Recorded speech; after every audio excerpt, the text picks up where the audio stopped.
Good evening. I'm Derek White. I'm a C student, 1972. All right, Derek. Have you got your student number? I'll look you up. Two thoughts.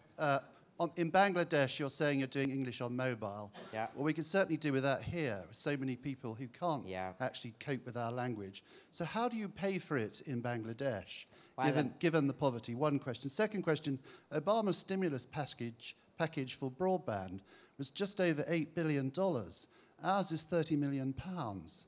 So do you have a policy unit at the OU that is actually looking at this area? And if not, why not?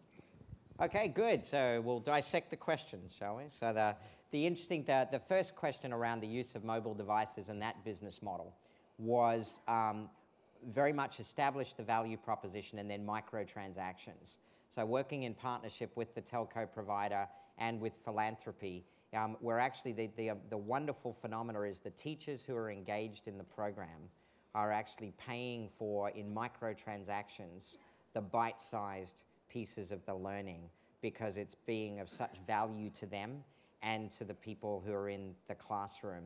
We've also, in my prior life, I've run experiments of where mobile devices, which if you think of them as almost Java feature phones, low-entry devices, not high-end devices, there's a lot of idle bandwidth overnight.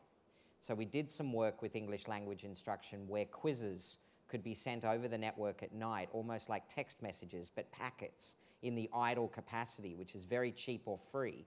Somebody could work on the quiz the next day on the phone, idle capacity, it uploads, it gets marked, the new quiz comes down, and you can start to do some pretty interesting things. We had another initiative where for less than $10 US, you can connect a cell phone to a mouse and a keyboard, because it doesn't matter what village you're in the world, what are the two things you nearly always find in a village in a world now?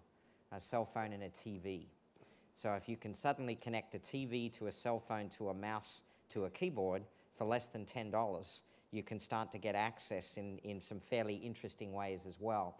On the policy front, there's no doubt that we have still got a long way to go in the UK across the board to be able to, in that first slide that I had with the wires being cut, to still solve the basic problem of people getting access. I chose today not to spend a lot of time on that because there are reports after report after report on that being a problem that we need to continue to address. Ironically, it's often people who are most geographically isolated that have the least access to the technology who are the ones that could benefit from it the most if it was actually present. Sure. There's also just alarming statistics that you'll be aware of when you spread it over the demographics. The percentages jump up to over 70% once you start getting into areas of multiple deprivation and some of those that are more excluded socially in our society. So do we have a policy unit? As a university, we don't have a direct policy unit, but what we do have are a number of researchers and parts of the university that are actively engaged in research that we publish around these types of concepts that feeds into the policy debate.